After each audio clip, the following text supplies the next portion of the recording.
एकदम झकास, एकदम झन्नाटेदार, एकदम धमाकेदार पढ़ाई होनी चाहिए और इस धमाकेदार पढ़ाई को और भी बेहतरीन बनाने के लिए आज की क्लास शुरू करते हैं। आज की क्लास जो होने वाली है बहुत इंटरेस्टिंग और बहुत ही रोमांचक। इसको आप देखोगे प्रीवियस ईयर में इस टॉपिक से भी क्वेश्चन पूछे गए हैं। आज का जो टॉपिक है, चैप्टर का नाम तो आपने देखा ही है, एक्सक्रीटरी प्रोडक्ट एंड एलिमिनेशन। आज इसका लास्ट पार्ट है। आज इस चैप्टर को एंड करेंगे और आज इसके इंपॉर्टेंट क्वेश्चन जो प्रीवियस ईयर में आए हुए इसके बारे में बात होगी। सबसे पहले शुरुआत करेंगे रोल ऑफ अदर ऑर्गन से। हम बात करेंगे वहां से शुरू जहां पे हम बात करते हैं जब किडनी की कहानी खत्म होती है। कह रहे किडनी एक मेजर एक्सक्रीटरी ऑर्गन है। किडनी के बाद जो दूसरे ऑर्गन है, क्या कोई और ऑर्गन भी है जो किडनी जैसे इंपॉर्टेंट रोल प्ले करता है, बॉडी से कचरा निकालने में भी इंपॉर्टेंट रोल प्ले करता है? तो कह रहे पहला टॉपिक शुरू होगा role of other organ in the excretion. Excretion में किसी दूसरे ऑर्गन का क्या रोल है, इस पे बात करेंगे, इस पे चर्चा होगी, इस पे विस्तार से चर्चा होगी और फिर बात होगी हमारे डिसऑर्डर्स।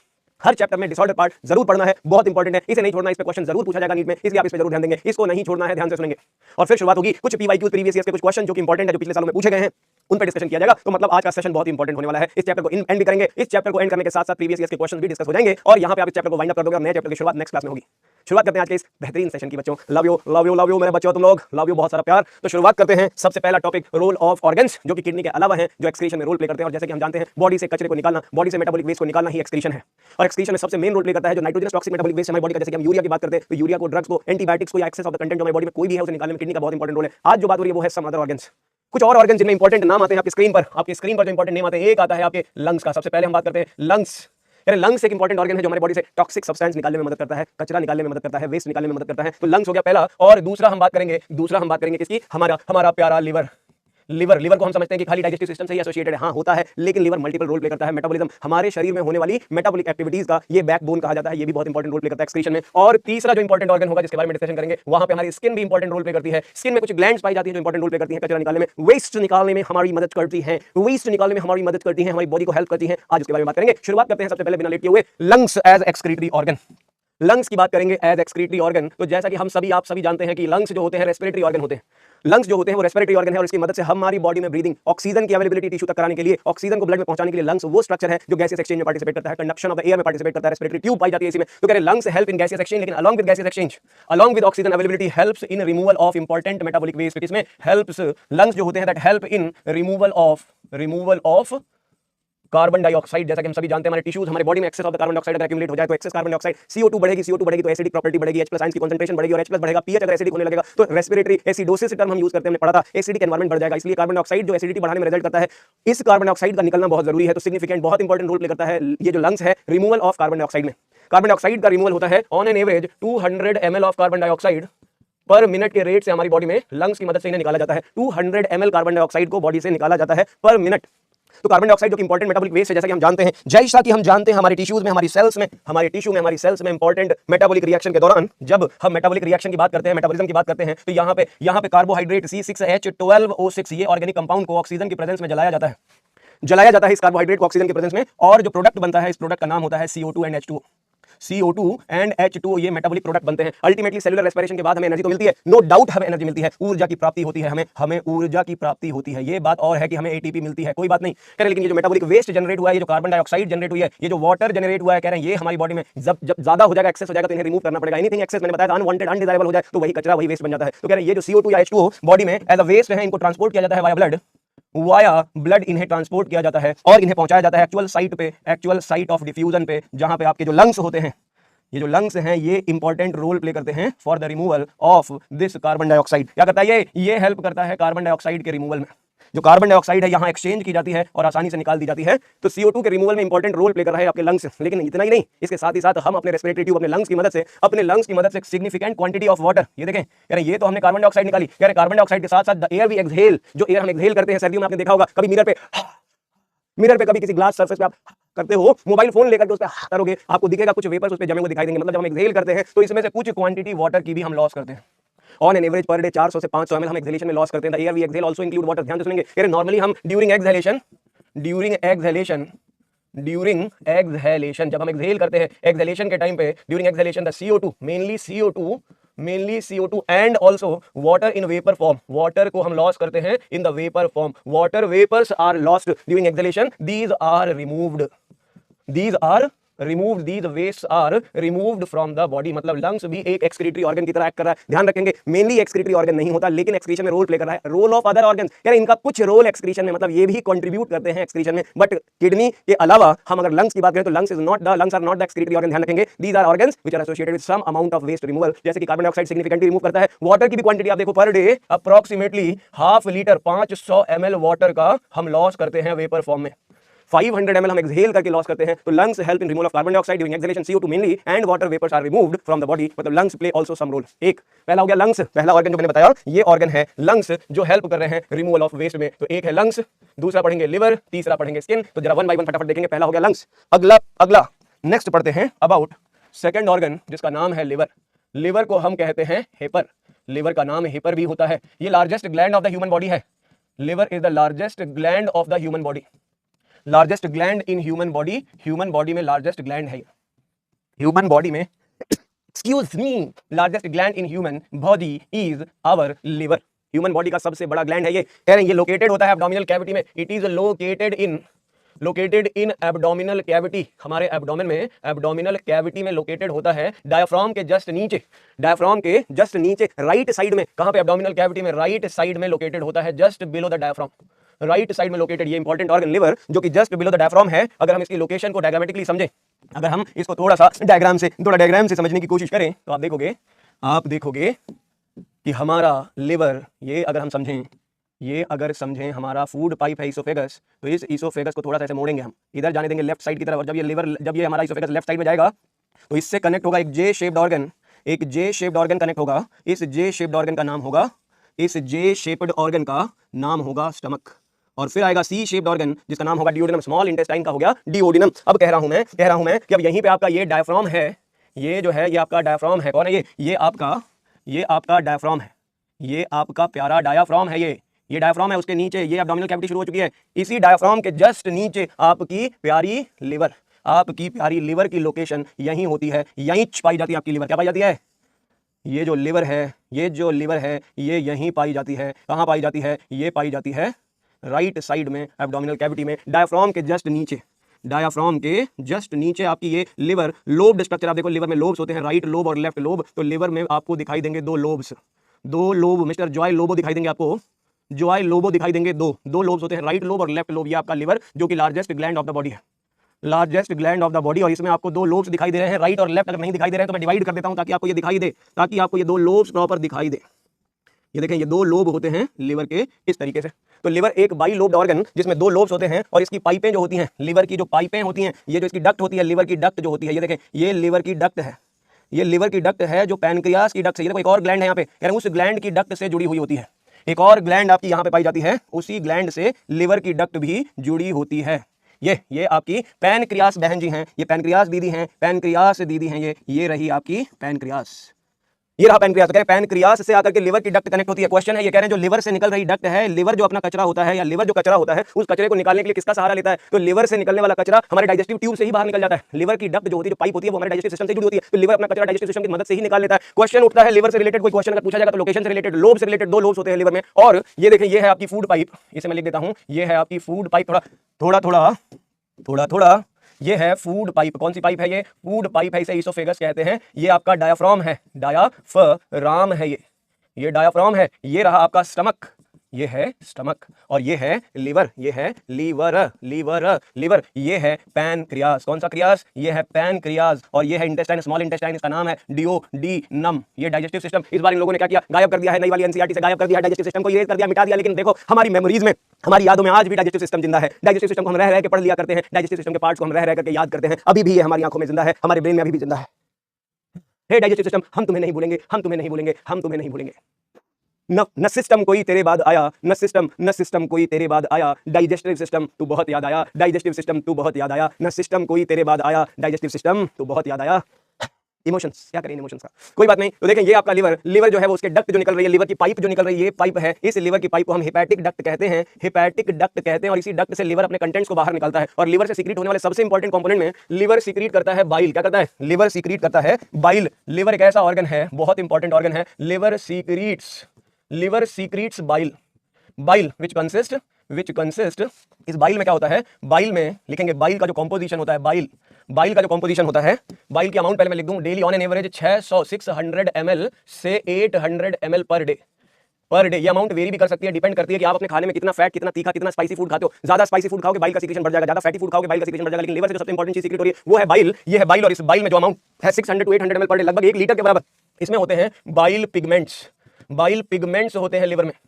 बाइल में बाइल पिगमेंट्स होते हैं, इसमें बाइल सॉल्ट होता है, बाइल सॉल्ट्स होते हैं, लिवर से कोलेस्टेरॉल निकलता है, कोलेस्टेरॉल निकलता है, लिवर के बाइल में कोलेस्टेरॉल होता है, बाइल सॉल्ट होता है, बाइल पिगमेंट्स होते हैं। असली चीज ये बाइल पिगमेंट है, ध्यान देंगे, असली चीज ये बाइल पिगमेंट है। बाइल पिगमेंट क्या होता है? इसमें वेस्ट्स होते हैं, क्या होते हैं? वेस्ट्स होते हैं। इसका नाम है बिलीरुबिन, बिलीरुबिन एंड बिलीवर्डिन। क्या कहते हैं इनको? Bilirubin and biliverdin. ये दो वेस्ट प्रोडक्ट है, याद रखेंगे। These two, bilirubin and biliverdin, bilirubin bile, bile से बना है बिलीरुबिन, तो कह रहे बिलीरुबिन एंड बिलीवर्डिन, ये जो बाइलीवर्डिन है ये दोनों के दोनों आर द मेटाबॉलिक वेस्ट या waste products are formed, waste products formed due to इनका फॉर्मेशन कैसे हुआ है? ड्यू टू हीमोग्लोबिन, जो ब्लड प्रोटीन होती है जिसे हम हीमोग्लोबिन कहते हैं, हीमोग्लोबिन के ब्रेकडाउन की वजह से बनता है। किसकी वजह से बनता है? ब्रेकडाउन ऑफ हीमोग्लोबिन से। तो जब हीमोग्लोबिन को की मृत्यु, जब आरबीसी की मृत्यु हो जाती है तो आरबीसी का फ्यूनरल किया जाता है। आरबीसी डेड होने के बाद उसका फ्यूनरल होता है, और जब फ्यूनरल होता है तो वहां फ्यूनरल के बाद जो डेड कंपोनेंट्स होते हैं उनमें से जो पिगमेंट्स होते हैं, ये जो हीमोग्लोबिन के ब्रेकडाउन, जो हीमोग्लोबिन के प्रोडक्ट्स होते हैं, वो बिलीरुबिन और बाइलीवर्डिन लिवर में चले जाते हैं, वहां इनका प्रोसेसिंग किया जाता है, लिवर इनको प्रोसेस करता है और फाइनली इनका रिमूवल कर दिया जाता है, इन कंटेंट्स का रिमूवल कर दिया जाता है। इसके अलावा लिवर से प्रोड्यूस होने वाले सब्सटेंसेस याद रखेंगे, द अदर वेस्ट फ्रॉम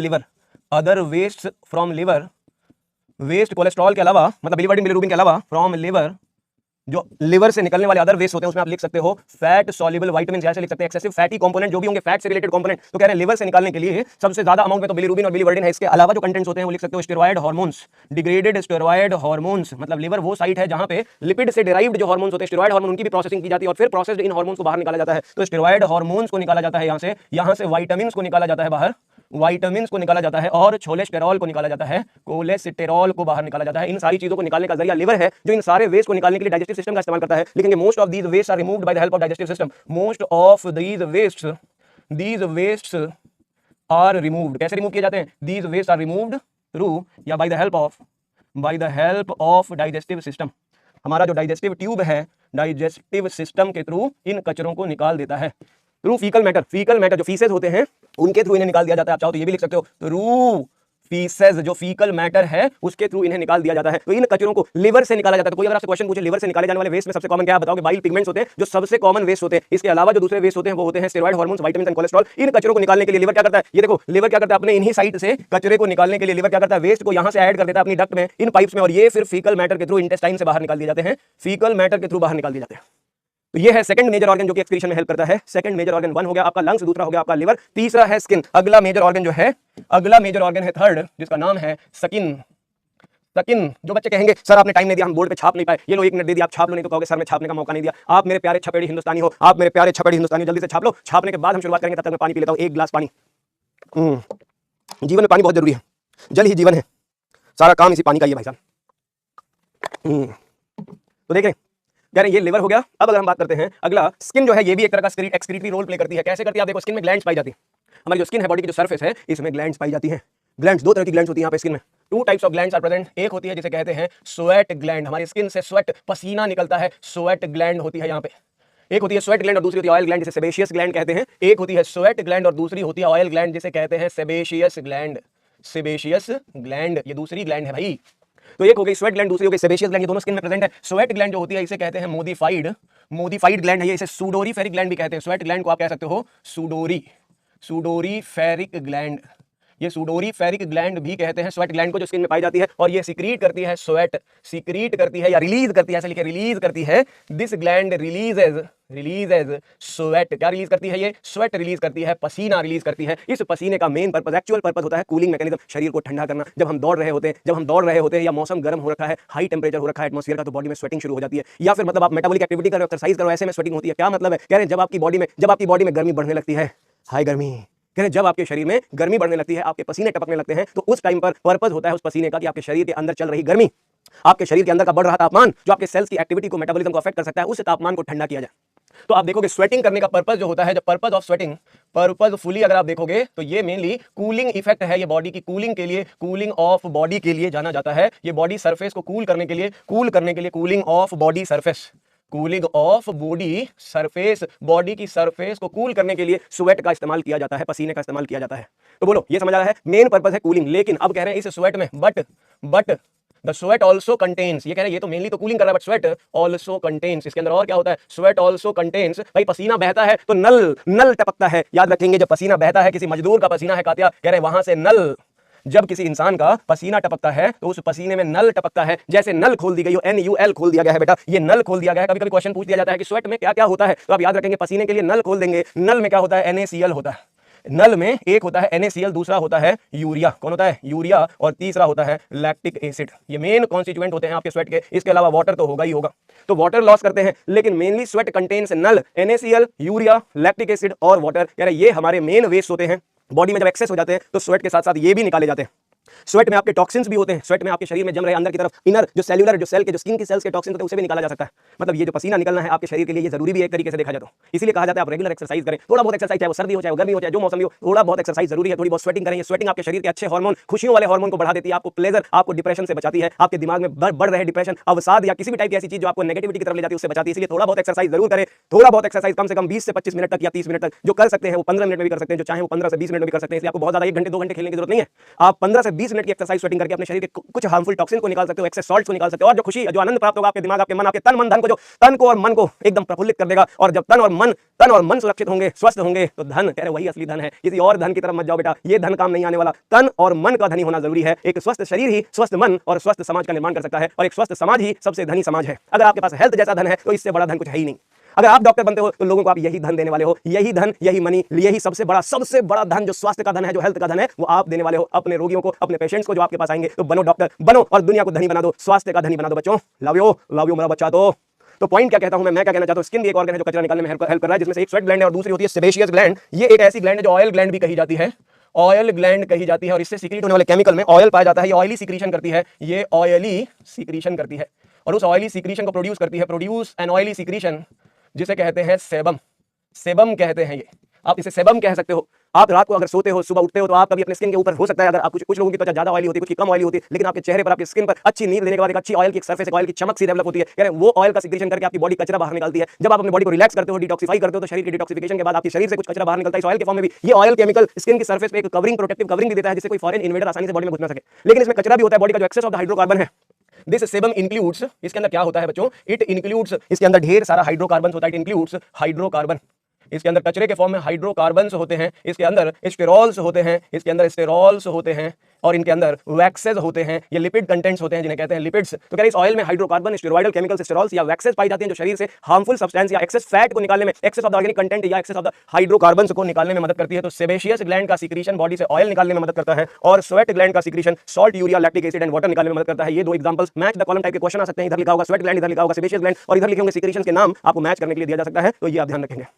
तो मैंने आपको बताया हमारी बॉडी के कुछ अदर ऑर्गन्स भी हैं जो कचरा निकालने में मदद करते हैं, जैसे कि स्किन हो गई, लंग्स हो गए और लिवर हो गया। कह रहे आपको ये भी पता होना चाहिए, एनसीईआरटी हमारी एनसीईआरटी बुकलेट ये भी कहती है कि कुछ अमाउंट में, क्या आपको पता है, do you know, some amount of nitrogenous waste, some amount of heavy metals या टॉक्सिन्स हमारे सलाइवा से भी रिमूव किया जाता है। सलाइवरी ग्लैंड क्या करती है, कुछ टॉक्सिन्स को ऐड कर देती है सलाइवा में, फीकल मैटर के साथ वो बाहर निकल जाता है। तो some of the waste also remove by the help of saliva. यहां पे आप चाहो तो एक स्टार लगा करके पॉइंट बना करके लिख सकते हो, पॉइंट बना के लिख सकते हो, some of the waste, some of the wastes are also removed, wastes are also removed by the help of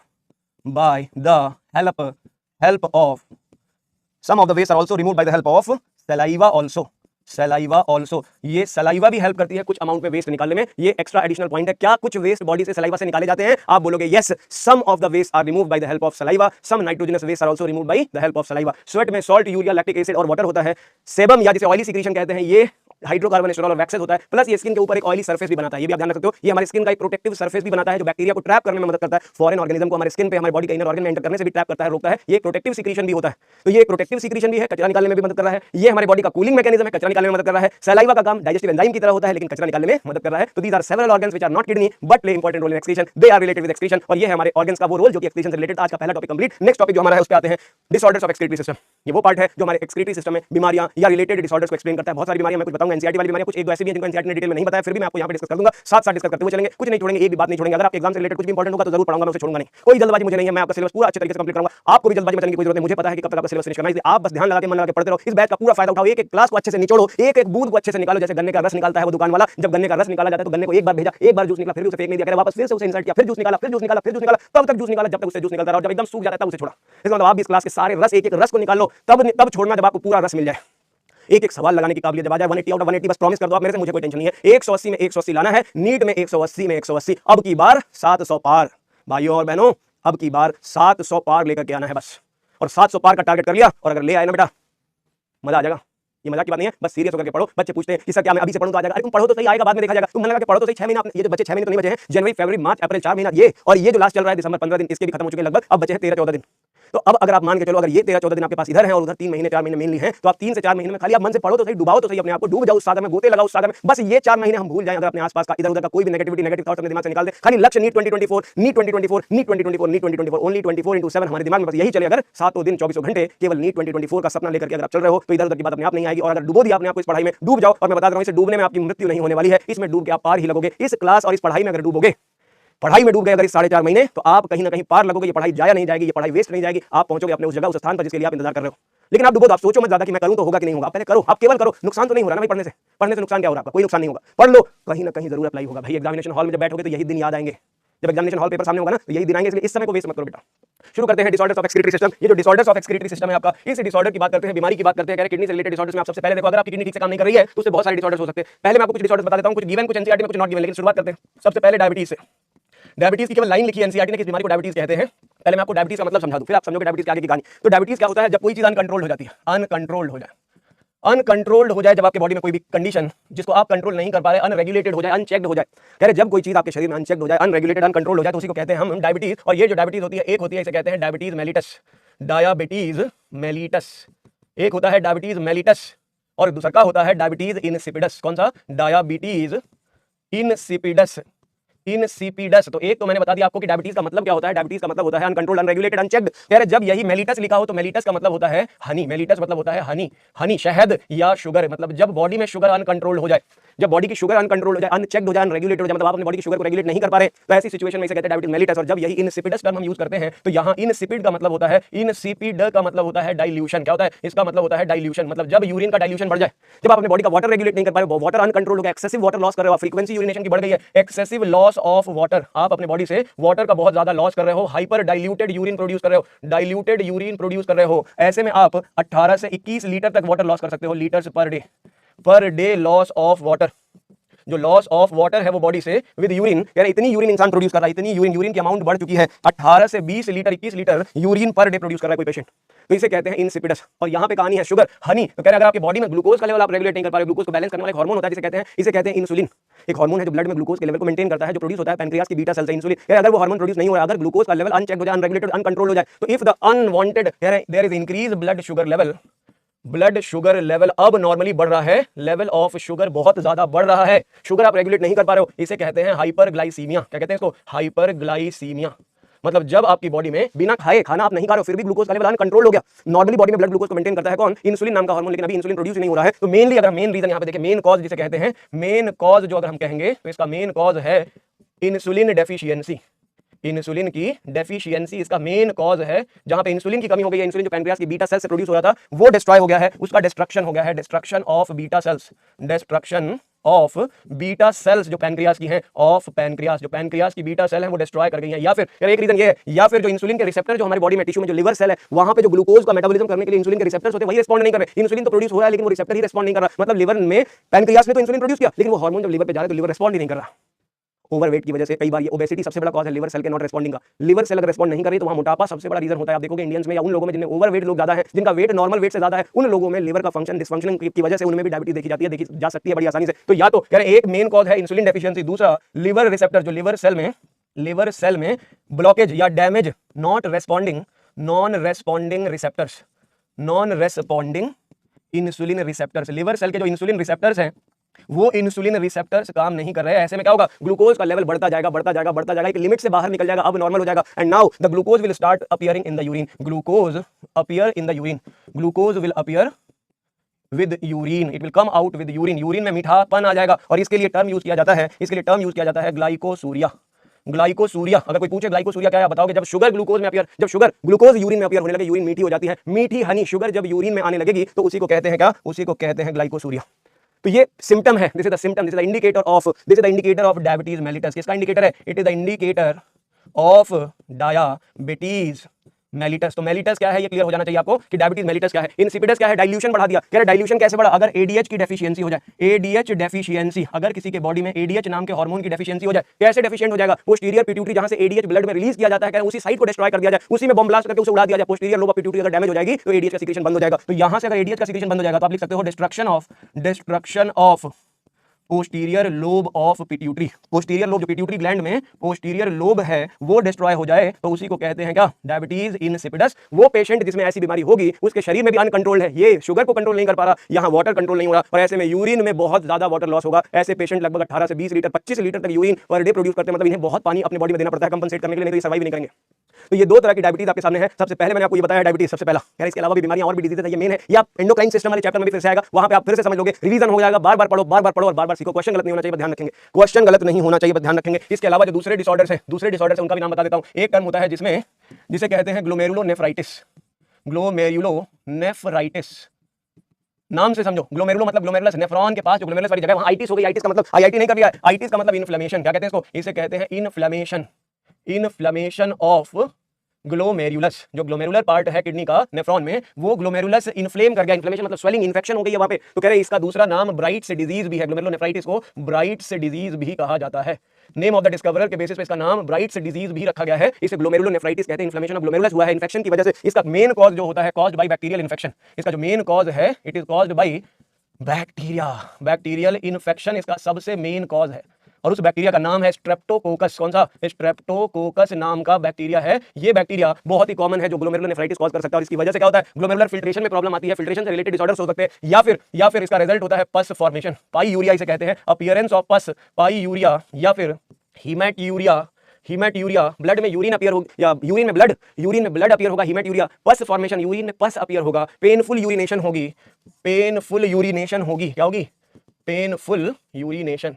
ये सारे कॉमन सिम्टम्स हैं इस ब्राइट्स डिजीज के। सिंपली से इन्फ्लेमेशन ऑफ ग्लोमेरुलाई या ग्लोमेरुलस कह सकते हैं, जो कि बैक्टीरियल इन्फेक्शन से हुआ है। यूरिनेशन में पेन, यूरिनेशन में ब्लड का आना, या यूरिनेशन में पस का अपीयर होना, ये सबसे कॉमन सिम्टम्स कहे जाते हैं इस इन्फेक्शन या इन्फ्लेमेशन के। इसके अलावा कुछ और बीमारियां जैसे renal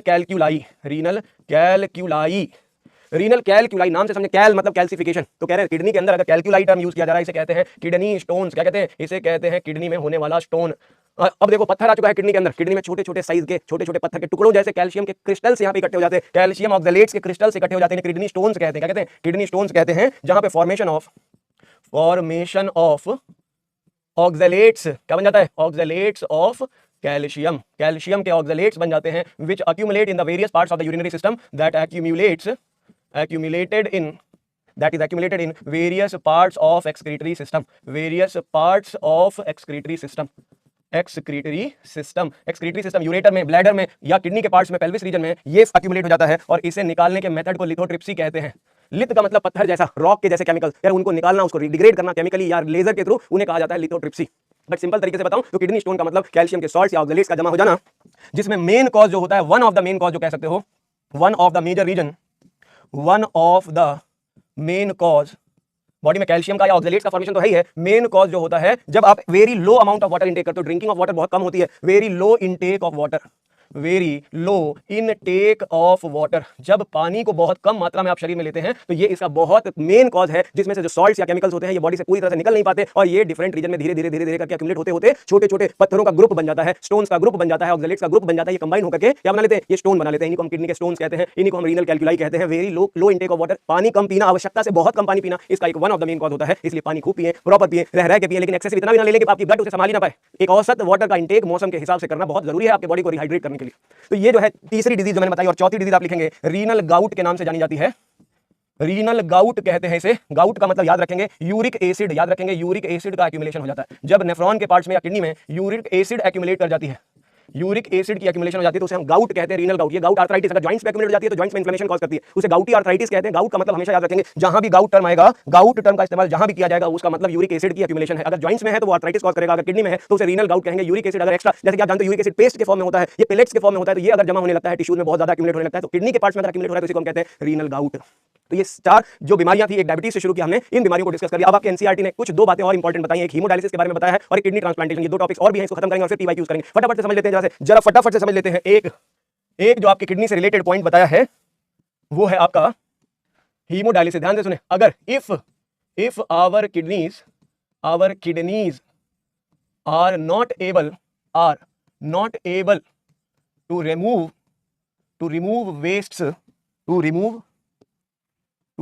wastes efficiently.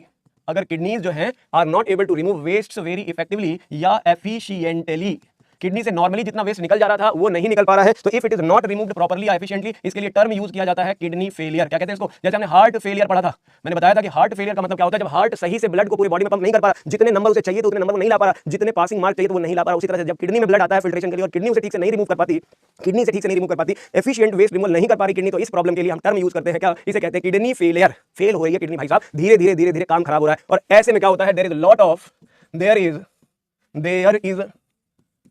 Is the accumulation toxic waste body में बढ़ने लगेंगे, accumulation of large amount of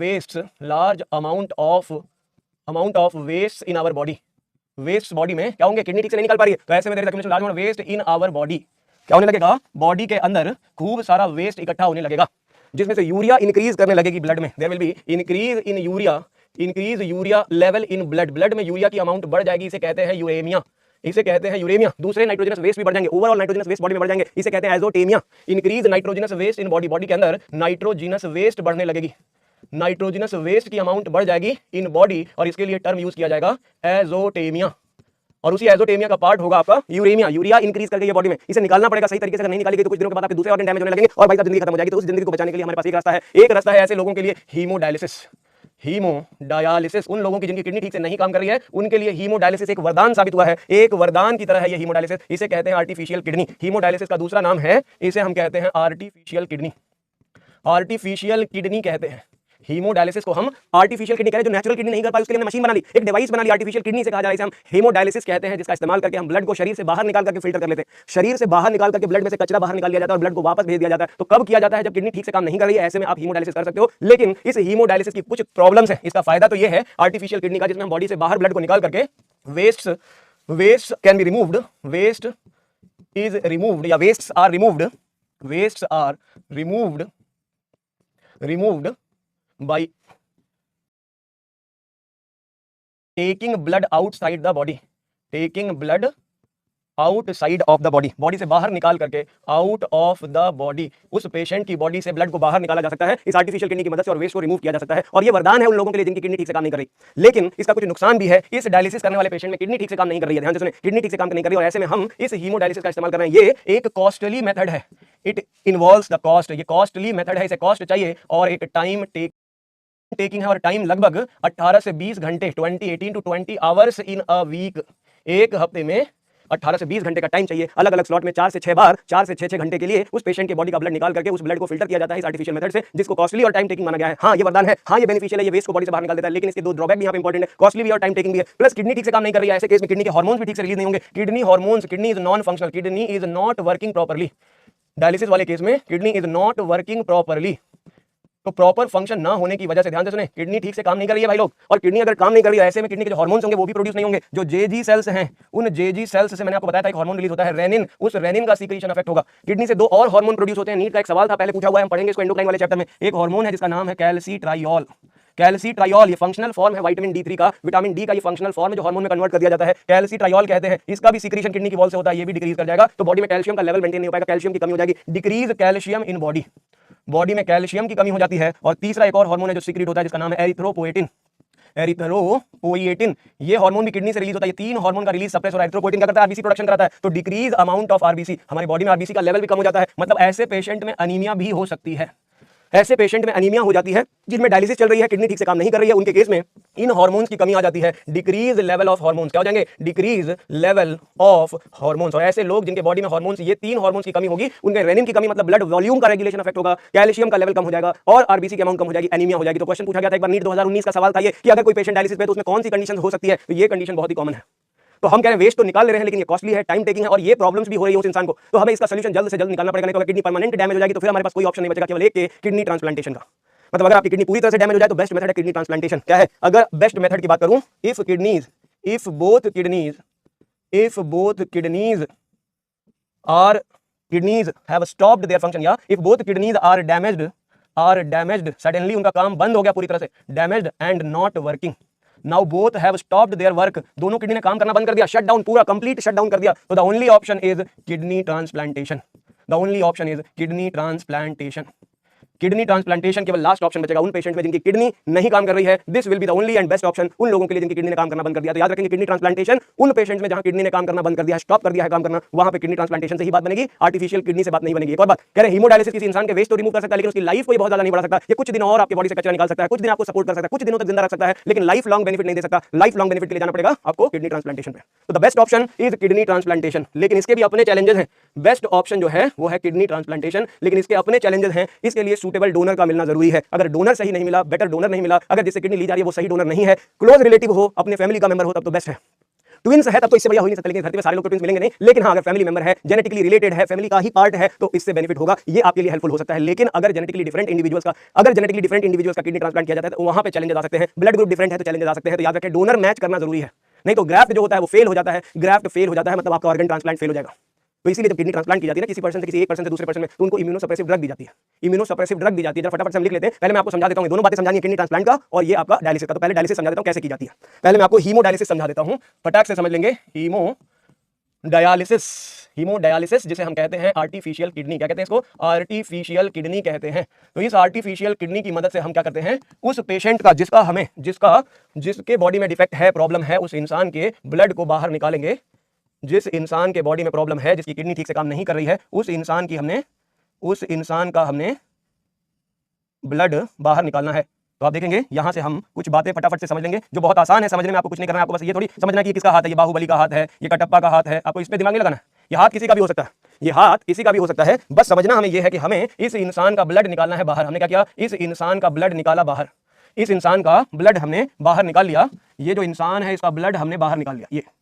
ये ब्लड हमने कनेक्ट कर दिया है एक पाइपलाइन से, एक मशीन से हम इसे कनेक्ट करने जा रहे हैं जो डायलाइजर कही जाएगी, जिसे आर्टिफिशियल किडनी कहा जाता है। वहां पे हम इस इंसान का ब्लड ट्रांसफर करने जा रहे हैं। तो ये देखो हमने क्या किया, किसी कन्वीनियंट आर्टरी से, ये देखो हमने क्या किया, किसी आर्टरी का ब्लड, आर्टीरियल ब्लड, जैसा कि हम जानते हैं आर्टीरियल ब्लड जो होता है इसके अंदर ब्लड रन करता है अंडर हाई प्रेशर।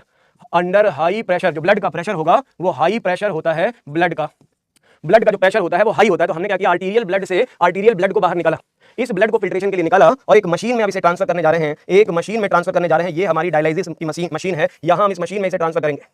ये जो है ये डायलाइजर है, ये डायलाइसिस की मशीन है। इस मशीन के अंदर पहले से ही, ये देखो इस मशीन के अंदर पहले से ही हमने फ्लूइड भरा हुआ है, इस मशीन में फ्लूइड भरा हुआ है, पहले से ही हमने कुछ अमाउंट में फ्लूइड भरा हुआ है। इसे कहते हैं डायलाइजिंग सॉल्यूशन। क्या कहते हैं, यहां जो आप फ्लूइड देख रहे हो इसे कहते हैं डायलाइजिंग सॉल्यूशन, डायलाइजिंग सॉल्यूशन कहते हैं। इस ट्यूब, इस मशीन के अंदर भरा हुआ है, इस मशीन में डायलाइजिंग सॉल्यूशन पहले से भरा हुआ है। इस सॉल्यूशन के अंदर क्या होता है, ये सॉल्यूशन ऑलमोस्ट सेम है जैसे ब्लड का प्लाज्मा होता है, बिल्कुल वैसा ही है भाई, ये बिल्कुल सेम है। सिमिलर कॉम्पोजिशन, यहां पे सिमिलर कॉम्पोजिशन है, लाइक प्लाज्मा, जैसा ब्लड प्लाज्मा होता है बिल्कुल वैसा ही फ्लूइड है। बस इसमें कमी किस चीज की है, कमी किस चीज की है, विदाउट वेस्ट एंड टॉक्सिन्स। इसमें वेस्ट नहीं है, विदाउट वेस्ट है, विदाउट टॉक्सिन है, क्योंकि वो टॉक्सिन, वो वेस्ट तो ब्लड लेकर के आएगा ना भाई, ये ब्लड लेकर के आएगा। तो अब देखो हमने क्या किया, यहाँ पहले से ये फ्लूइड भरा है, एक रसायन भरा है, एक द्रव भरा है, फ्लूइड भरा है, जिसके अंदर वो सब कुछ है जो ब्लड प्लाज्मा में होता है, लेकिन वो नहीं है क्या, वेस्ट और टॉक्सिन। अब देखेंगे, ध्यान से सुनेंगे। कह रहे अभी इस ट्यूब के अंदर लगी हुई है पाइपलाइन। क्या लगी है, इस ट्यूब के अंदर लगाई गई है पाइपलाइन। ये देखें, ये लगी है पाइपलाइन लगी है। ये देखें यहाँ पे हमने, यहाँ कई सारे नेफ्रॉन के ट्यूब की तरह यहाँ पे हमने पाइप बिछाई हुई है। जैसे नेफ्रॉन होता है वैसे ही पाइप होती है। इस पाइप को हम सेलोफेन ट्यूब कहते हैं। क्या कहते हैं, इन पाइप को हम कहते हैं सेलोफेन ट्यूब। सेलोफेन की ट्यूब है जो सेलेक्टिवली परमिएबल होती है, सेलेक्टिव कंटेंट को अलाउ करती है, सेलेक्टिवली परमिएबल है। अब आ गया कंसेप्ट हमारा, खत्म होने वाला है। देखें जरा, बस कोई नेफ्रॉन वाला कंसेप्ट, हाई कंसंट्रेशन से लो कंसंट्रेशन की तरफ वेस्ट को निकालना है। बस हमें यहां से वेस्ट जाएगा, यहां से ब्लड जाएगा, लेकिन जाने से पहले इस ब्लड में हमने इंजेक्ट कर दिया, करा दिया। ये देखो यहाँ इस ब्लड में हमने इंजेक्ट करा दिया, इंजेक्शन लगा दिया। क्या लगा दिया हमने, यहाँ इंजेक्शन लगा दिया एंटीकोएगुलेंट का। किसका, हमने यहाँ एंटीकोएगुलेंट का इंजेक्शन लगा दिया। ये देखेंगे हम क्या करेंगे, यहाँ पे क्या करेंगे, एक इंजेक्शन, एक सिरिंज भरेंगे और इस सिरिंज से हम यहाँ, क्योंकि आपको पता है ब्लड बाहर निकलेगा तो क्लॉट कर जाएगा, इसलिए हमने क्या कर दिया, क्लॉट ना करे ब्लड, इसलिए हमने एंटीकोएगुलेंट ऐड कर दिया, सिंथेटिक एंटीकोएगुलेंट ऐड कर दिया, जिसका नाम है हेपैरिन। ये ब्लड क्लॉट ना करे इसके लिए हेपैरिन ऐड कर दिया। और अब ये ब्लड ट्रांसफर किया जाएगा, इस सेलोफेन ट्यूब के अंदर। ये ब्लड होकर के जाएगा, ये ब्लड होकर के इस सेलोफेन ट्यूब में जाएगा। और इस ब्लड में जहां पे टॉक्सिन था, यहां जहां पे टॉक्सिन है, जहां पे यूरिया है, ये टॉक्सिन और यूरिया रास्ते में गिराता हुआ जाएगा। ये देखो कह रहे ये जो टॉक्सिन एंड यूरिया है, ये टॉक्सिन और यूरिया या नाइट्रोजनस वेस्ट को यहां से रिमूव करता हुआ जाएगा। ये देखो ये जो टॉक्सिन्स और वेस्ट हैं यहां से ये यूरिया को बाहर निकाल देगा, यूरिया को एग्जिट कर देगा, क्योंकि सेलेक्टिवली परमेबल मेम्ब्रेन है, यूरिया डिफ्यूज कर जाएगी, यूरिया का डिफ्यूजन हो जाएगा, यूरिया डिफ्यूज आउट हो जाएगी। इसमें जो टॉक्सिन होगा, टॉक्सिन डिफ्यूज आउट हो जाएगा, टॉक्सिन और यूरिया को ये डिफ्यूज आउट कर देगी। और फिर ये जो फिल्टर्ड वेस्ट होगा, ये जो फिल्टर्ड ब्लड होगा, फिल्टर्ड ब्लड जो होगा, इस फिल्टर्ड ब्लड को वापस सर्कुलेशन में भेज दिया जाएगा। ये जो फिल्टर्ड ब्लड है इसे सर्कुलेशन में वापस भेज दिया जाएगा। फिल्टर्ड ब्लड इज रिटर्न्ड, क्या किया गया, रिटर्न कर दिया, रिटर्न्ड इनटू वेन। ये जो जा रही है ये ब्रांच जो है ये वेनस ब्रांच है। आपको पता होगा कि वेन जो होती है वो रिटर्निंग ब्लड लेके जाती है, ये रिटर्निंग ब्लड लेके जा रही है, वेन है ये। यहाँ रिस्ट में ये जो वेन होती है इसका नाम होता है रिस्ट वाली वेन, रेडियल वेन, इसे कहते हैं रेडियल वेन, जो रिस्ट में आती है। और ये जो आर्टरी आई है इसे कहते हैं रेडियल आर्टरी, रेडियल आर्टरी नाम है इस आर्टरी का। इस आर्टरी से ब्लड बाहर निकाला, एंटीकोएगुलेंट ऐड किया, ब्लड को इस पाइप से गुजारा, कचरा बाहर निकल गया, फिल्टर्ड ब्लड वापस गया। लेकिन उसे वापस भेजने से पहले यहाँ पे हम क्या करते हैं, यहाँ पे वापस वो जो एंटीकोएगुलेंट ऐड किया था, यहाँ जो एंटीकोएगुलेंट ऐड किया था उसको यहाँ से उस एंटीकोएगुलेंट को न्यूट्रलाइज कर दिया जाता है। यहाँ एंटी हेपेरिन ऐड कर देते हैं। क्या ऐड कर देंगे, यहाँ पे हम एंटी हेपेरिन ऐड कर देंगे, एंटी हेपेरिन। ये एंटी हेपेरिन, एंटी एंटीकोएगुलेंट मतलब इसे हेपेरिन को न्यूट्रलाइज कर दिया जाएगा। अब ये हेपेरिन काम नहीं करेगी, अब हेपेरिन को न्यूट्रल, क्योंकि बॉडी के अंदर नेचुरल एंटीकोएगुलेंट ऑलरेडी प्रेजेंट है, इसलिए इस हेपेरिन को न्यूट्रल किया, ब्लड को वापस भेजा, सारा फंक्शन नॉर्मल।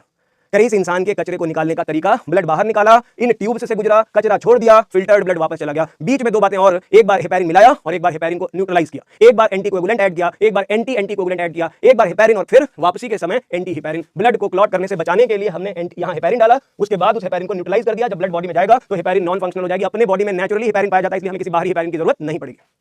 तो ये मेथड इसे कहते हैं हीमोडायलिसिस, इसे कहते हैं आर्टिफिशियल किडनी। और इसकी मदद से किसी पेशेंट के वेस्ट को कुछ दिनों तक निकाला जा सकता है, जिंदा रखा जा सकता है। लेकिन मैंने कहा ये परमानेंट सोल्यूशन नहीं है। अगर परमानेंट सोल्यूशन पे जाना है तो आपके पास बेस्ट ऑप्शन और एक ही ऑप्शन है, दैट इज किडनी ट्रांसप्लांटेशन।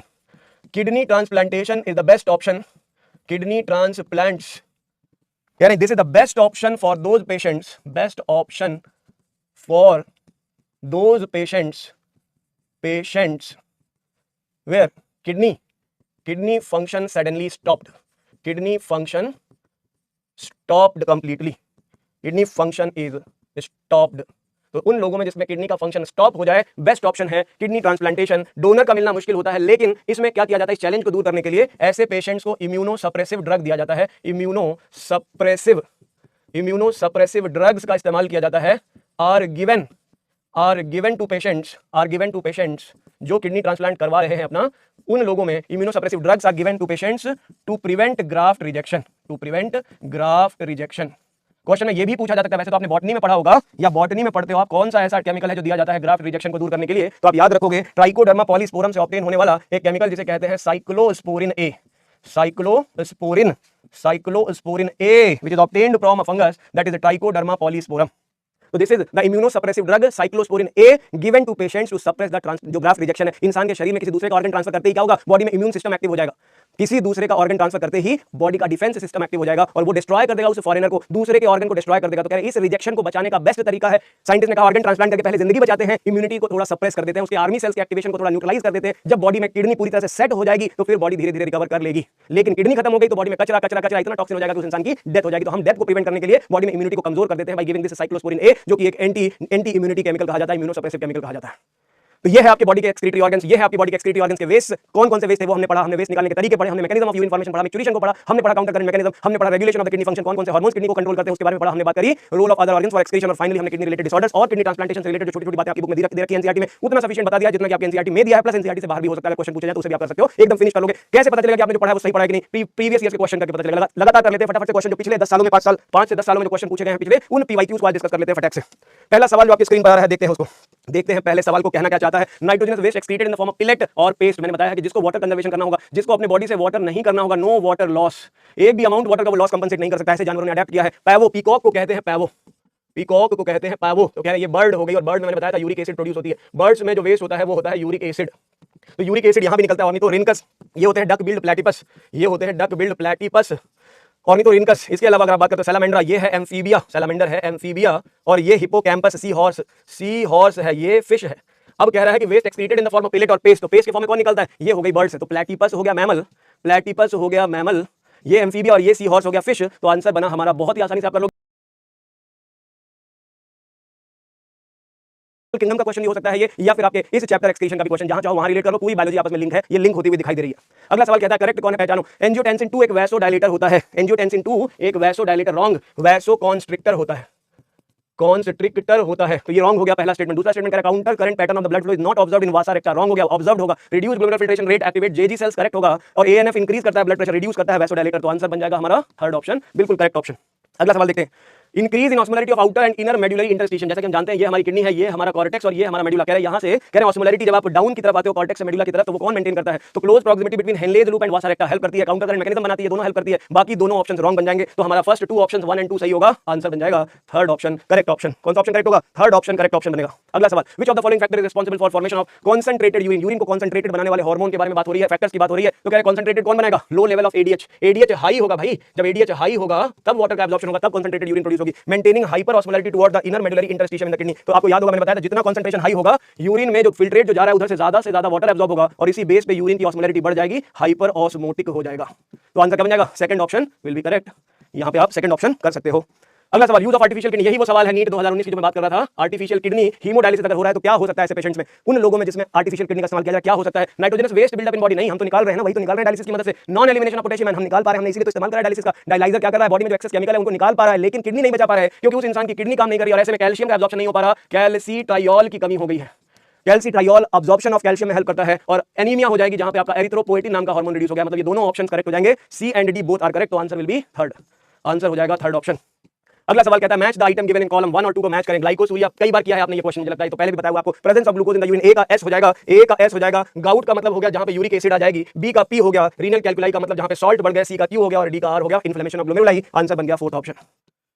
अगला सवाल कहते हैं, ये सब आपके नीट में आए हुए सवाल है, देखो आप कितने आसान है, मतलब अगर आपका कंसेप्ट बिल्कुल क्लियर है, चैप्टर की एक लाइन आपने पढ़ ली है, तो ये सब सवाल आपके सामने एकदम धुआं हो जाएंगे, आप उसे धुआं करके सेकंडों में करके आओगे। Match the item given column 1 and 2, select the correct option below. Ultra filtration एक ऐसा प्रोसेस है जहां फिल्ट्रेशन किया जाता है ग्लोमेरुलर रीजन में, मैल्पिजियन कार्सल या रीनल कार्सल, ए का S concentration of urine Henle's loop, B का पी, सी का हो जाएगा यूरेटर, और स्टोरेज का हो जाएगा, ये भी क्वेश्चन आपने किया हुआ है पहले आपसे कराया हुआ है। ए का हो जाएगा एस, ए का एस हो गया, ए का एस हो गया, बी का हो गया पी, बी का पी हो गया, सी का क्यू हो गया, सी का क्यू हो गया, और डी का आर हो गया, तो आंसर बनेगा सेकंड ऑप्शन। अगला सवाल है, डिक्रीज इन ब्लड प्रेशर और blood volume will not cause the release of, जब ब्लड प्रेशर डिक्रीज होगा तो एएनएफ रिलीज नहीं होगा, ये वैसोडायलेटर होता है, ये ब्लड प्रेशर को रिड्यूस करता है, मतलब एक तो वैसे ही कम है और नहीं कम करना है, तो आंसर बनाएंगे सेकंड ऑप्शन। अगला सवाल कहता है which of the following statement correct, ascending limb of Henle loop impermeable to water, जो असेंडिंग लिम्ब होती है लूप ऑफ हेनले की वो इम्परमेबल टू वाटर है, करेक्ट है ये तो। Descending limb of loop of Henle impermeable to water, wrong. Ascending limb impermeable to water, ये तो ascending limb of loop of Henle is permeable बोला है, ये भी wrong. Descending limb permeable to electrolytes, ये भी रॉन्ग, तो only one option is correct, answer one, answer will B first option. बहुत आसानी से ये सब लाइनों में पढ़ा है, एनसीईआरटी में कंसेप्ट में आपने क्लियर किया हुआ है, इसलिए आपको दिक्कतें नहीं आएंगी। Which of the following statement not true, loop of Henle largely responsible for concentrated urine, सही। Descending limb of Henle loop impermeable to solute, correct. Distal convoluted function for KNA balance, correct. Descending limb of Henle loop impermeable to water, गलत। Permeable to water, ascending limb is impermeable to water, तो ये wrong हो जाएगा, not true, answer बनेगा fourth option, एकदम आसान। The part of nephron involved in active reabsorption of sodium, actively PCT plays most important role for active absorption, जहां ATP help करती है सोडियम के एब्जॉर्प्शन में, तो उसे हम कहेंगे that is PCT। बाकी DCT में हार्मोन एल्डोस्टेरोन की मदद से इसका एब्जॉर्प्शन होता है, इसे कंडीशनल एब्जॉर्प्शन कहते हैं, कंडीशनल एब्जॉर्प्शन कहते हैं, it depends upon body conditions, तो दिस विल बी कंडीशनल, तो PCT will be the answer, option हो जाएगा 4, चौथा ऑप्शन करेक्ट हो जाएगा। बॉडी के अंदर प्रॉक्सिमल कन्वोल्यूटिव ट्यूबुल वो जगह है जहां से एक्टिव एब्जॉर्प्शन सोडियम का होता है। जब बात आती है हार्मोनल कंट्रोल की, मतलब बॉडी में सोडियम की बहुत ज्यादा कमी हो गई, उसे बैलेंस करने के लिए आता है, जो कि कंडीशनल रीअब्जॉर्प्शन कहा जाता है, तो इसलिए फोर्थ ऑप्शन यहां करेक्ट होगा। अगला सवाल, मैमल्स में कौन सी ब्लड वेसल है that would normally carries largest amount of urea, तो याद करो मैंने बताया था liver is the site of urea synthesis, urea यहीं बनाया जाता है, तो ऑब्वियस सी बात है, बहुत आसान सी बात है कि लिवर से जब ब्लड बाहर निकलेगा तो जिस ब्लड वेसल से बाहर निकलेगा उसमें यूरिया की अमाउंट ज्यादा होगी, और ये ब्लड वेसल जो लिवर से बाहर जाती है उसका नाम होता है हेपेटिक वेन। क्या नाम होता है, हेपेटिक वेन होता है, तो आंसर देखिए हेपेटिक वेन सबसे ज्यादा यूरिया कैरिंग होती है, लिवर से यूरिया बाहर निकलता हुआ दिखाई देगा, तो ये हो जाएगी कहानी खत्म, आज की कहानी खत्म, पैसा हजम। होमवर्क आपको चैप्टर का लास्ट पार्ट आपको एक बार क्वेश्चन लगा लेना है, सारे पीवाईक्यू जो है मैंने लगभग 2015-16 तक मैंने करा दिए, 2016 तक जो क्वेश्चन पूछे गए हैं वो पास्ट ईयर के मैंने करा दिया, उसके और पीछे आप 2-4 सवाल और बचे होंगे, अगर 2013 तक आप मैक्सिमम करो, 2011 से लेकर के 2023 तक के सवाल आप लगा सकते हो, मेरी तरफ से पूरी छूट है, आप इतने ईयर्स के लगा सकते हो। इसके अलावा दूसरे क्वेश्चन जो आप लगाओ कोशिश करो उसमें स्टेटमेंट बेस्ड क्वेश्चन लगाने की कोशिश करो, जहां पे ज्यादातर सवाल स्टेटमेंट वाले दिए जाते हैं या फिर ज्यादातर सवाल कॉलम वाले दिए जाते हैं, मैच द कॉलम वाले, तो कोशिश करो इन क्वेश्चन को करने की। प्रैक्टिस के लिए आपके पास जो भी बुकलेट आप यूज करो उनमें इन क्वेश्चन को आप जरूर फोकस करें, जिसमें PYQs आपके ये होंगे, और बाकी के क्वेश्चन में स्टेटमेंट और कॉलम वालों की प्रैक्टिस ज्यादा करें, उन पे आप ज्यादा फोकस करें। बाकी आपके पास अपनी बुकलेट है सबसे बेस्ट ईस्ट और west NCERT is best, NCERT को पढ़ते रहें, यही सर्वोत्तम बुक है, और उसे समझने के लिए आपको जो सपोर्टिंग बुक आपके साथ में है जो आपको हमेशा हेल्प करेगी वो है आपकी क्लास नोट्स। क्लास नोट्स को हल्के मतलब, क्योंकि यहाँ पे आपको वो चीजें बताई जाती हैं जो कि आपको PYQs करने में मदद करती है, एनसीईआरटी की अंडरस्टैंडिंग में मदद करती है, इसलिए इसे नहीं छोड़ेंगे, इसे बिल्कुल दिल लगा के पढ़ेंगे, मन लगा के पढ़ेंगे, दिल लगा के पढ़ेंगे, जान लगा देंगे, जान लगा देंगे, क्योंकि ये साल आपका सबसे बेहतरीन होने वाला है, आने वाला 2024। इसको बेस्ट कम बेस्ट बनाना है और मेडिकल कॉलेज में ही मनाना है। 2025 का न्यू ईयर आप मेडिकल कॉलेज में ही मनाओ, इसके लिए 2024 में कमिटमेंट करो कि हमें नीट क्वालीफाई करना है। इसी कमिटमेंट के साथ आज का सेशन यही समाप्त करते हैं। आज हमने इस चैप्टर को फिनिश कर लिया, इस चैप्टर की मुख्य धाराएं हमने कंप्लीट कर ली हैं और आज का दिन यहीं समाप्त करते हैं। नेक्स्ट क्लास में फिर मुलाकात होगी नए चैप्टर के साथ। ढेर सारा प्यार, लव यू मेरा बच्चा है तू। Bye bye.